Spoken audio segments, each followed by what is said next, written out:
Hello दोस्तों, आपका स्वागत है हमारे यूट्यूब चैनल में। तो आज हम पढ़ेंगे टेंस।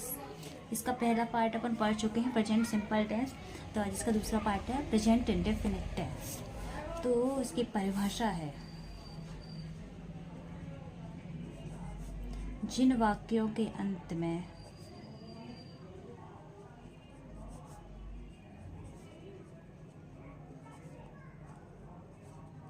ता है, ती है, ते है आदि शब्द आते हैं,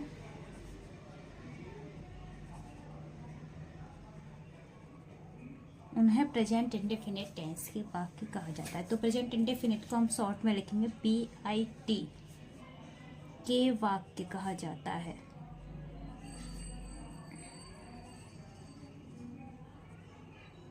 तो इसमें सबसे मेन इम्पोर्टेंट है इसकी परिभाषा में ता है, ती है, ते है आदि शब्द आए तो वो क्या है, प्रेजेंट इंडेफिनिट टेंस के वाक्य होते हैं। प्रेजेंट इंडेफिनिट टेंस के भी पार्ट होते हैं, जैसे पहला है अफर्मेटिव सेंटेंस।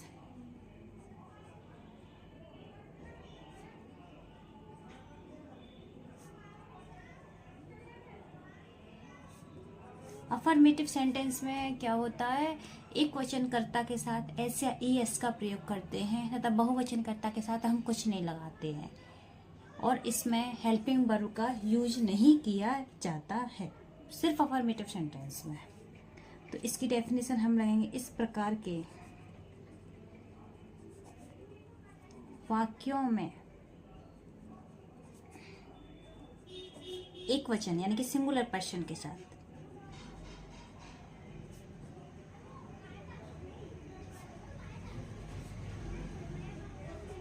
हम एश वर्ब या मेन वर्ब, कुछ भी बोल सकते हैं, वर्ब में एश या ES लगाते हैं एवं बहुवचन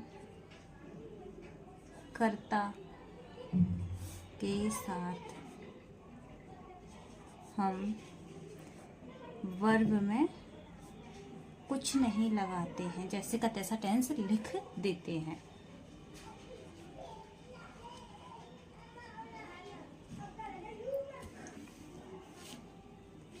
जैसे स्ट्रक्चर देखेंगे पहले,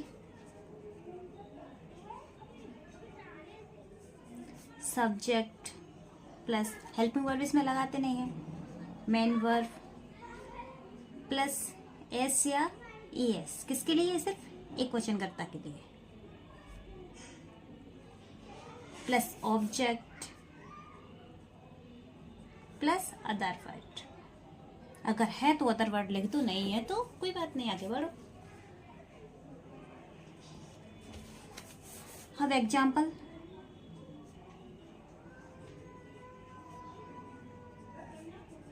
वह गाना गाती है।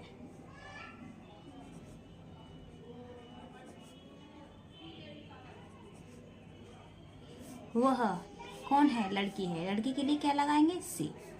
अब हमने बोला था एक वचनकर्ता के साथ एस या ES लगाते हैं और बहुवचनकर्ता के साथ कुछ नहीं लगाते हैं, और इसमें हेल्पिंग वर्ब का यूज नहीं किया जाता है, सिर्फ अफर्मेटिव सेंटेंस में। बाकी के लिए अपन डू या डज का यूज करते हैं हेल्पिंग वर्ब के रूप में। तो वह गाना गाती है, सी गाने का होता है सिंग, सिंग्स अ सॉन्ग, लगा दिया हमने एस, बस सिंपल। वे नहाते हैं, वे बहुवचन है, बहुवचन दे, दे की मीनिंग होती है दे, नहाने की क्या होता है, बाथ, दे बाथ, सिंपल, जैसा था वैसा लिख दिया। पहला अफर्मेटिव हो गया, सेकंड होगा हमारा नेगेटिव सेंटेंस।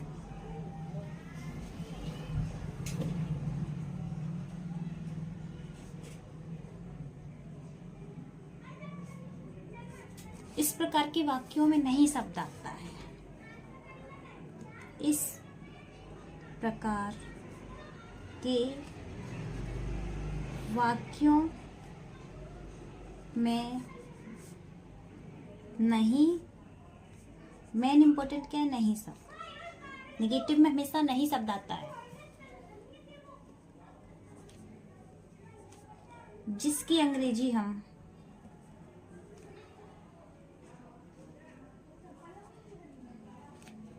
डू नॉट या डज नॉट के रूप में लिखते हैं।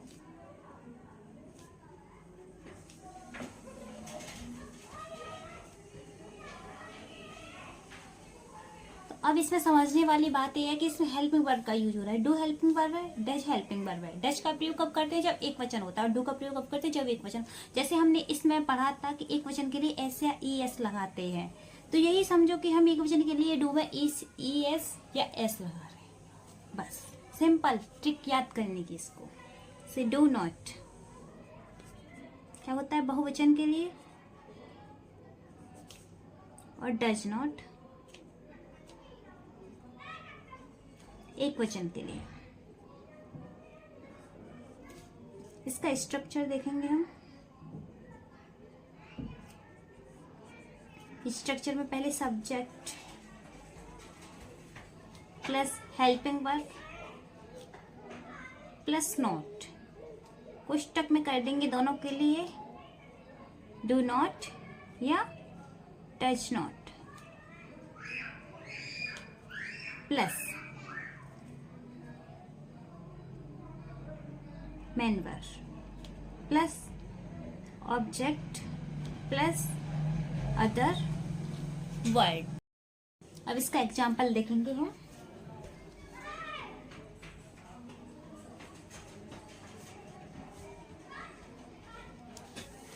जैसे हमने पहले लिखा था डू डज नहीं लगाया था, सिर्फ सीधा का सीधा लिख लिया था। तो पर लिखने वे नहीं नहाते हैं।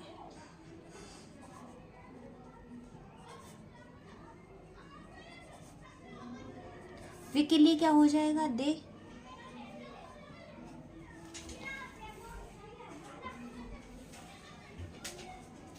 नहीं नहाते हैं, वे बहुवचन है। वे do not bath. Simple. Second है मैं गाना गाती हूँ, गाना नहीं गाती हूँ। आई, मैं गाना नहीं गाती हूँ। आई किस में आता है? बहुवचन में गिना जाता है। I do not sing a song. वह बाजार नहीं जाती है।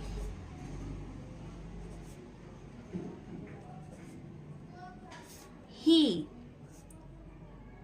डज, वह लड़की है, बाजार नहीं जाती। She does not go to market.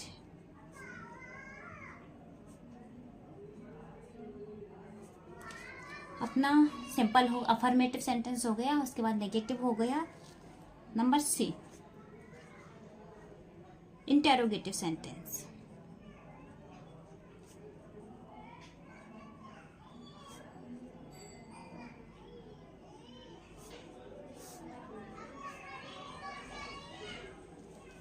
इस प्रकार का वाक्य क्या से स्टार्ट होता है? इस प्रकार के वाक्य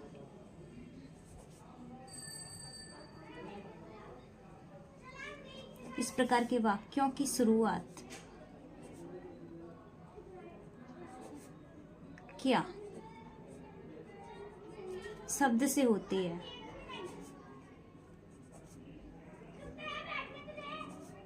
जिसकी अंग्रेजी हम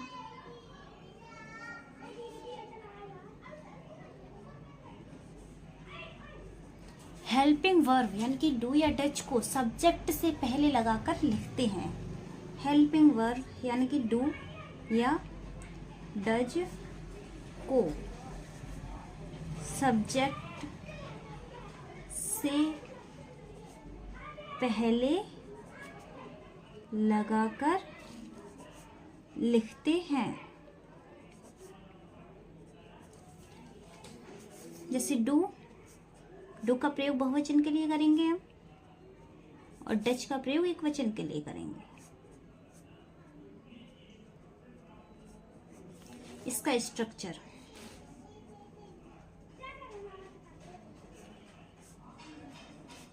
डू या Dutch plus subject plus main verb plus object plus other verb, और लास्ट में क्वेश्चन मार्क लगाना नहीं भूलना है। एग्जाम्पल के रूप में देखेंगे,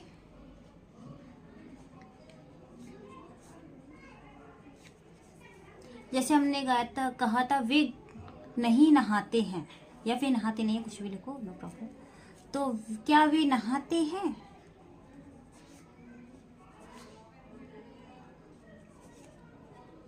क्वेश्चन मार्क। वे बहुवचन है तो इसके लिए लगाएंगे हम डू दे बाथ। सेकंड, क्या वह बाजार जाती है?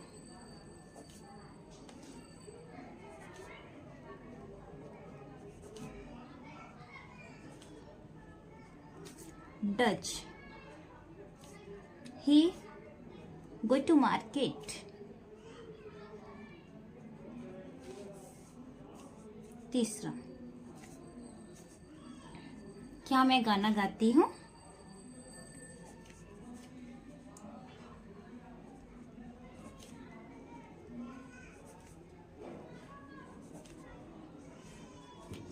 तो मैं बहुवचन में आता है, इसके लिए लगाएंगे do I Singh a song.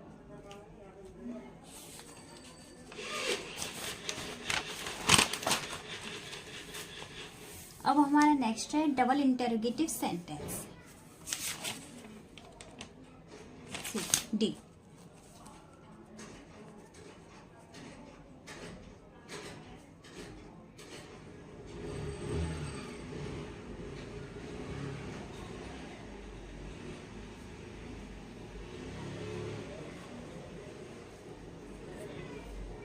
Double interrogative sentence इस प्रकार के वाक्यों में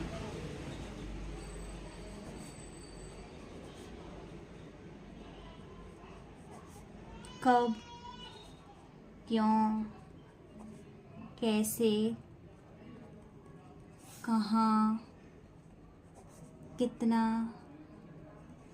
आदि शब्द आते हैं।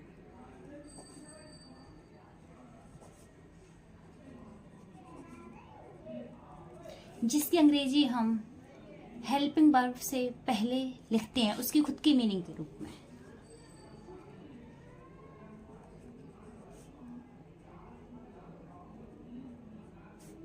जिसकी मीनिंग हम हेल्पिंग वर्ब से पहले लिखते हैं। हेल्पिंग वर्ब तो पता ही है, सिंपल डू या डज लगता है। तो स्ट्रक्चर देखेंगे अपन डायरेक्ट इसका।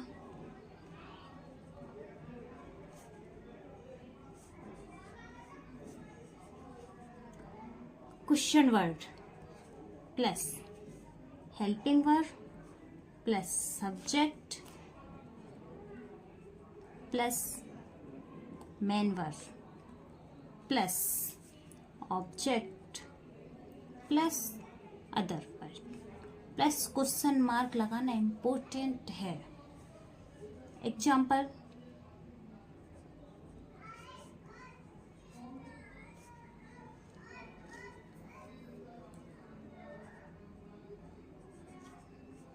वह बाजार क्यों जाती है?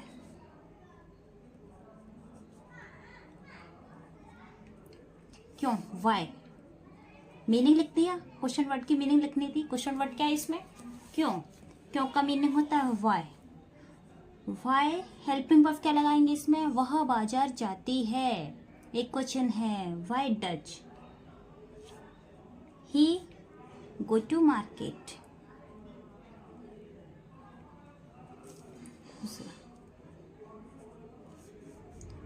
मैं कहाँ जाती हूँ? मैं कहाँ जाती हूँ? कहाँ, where I go, where I go,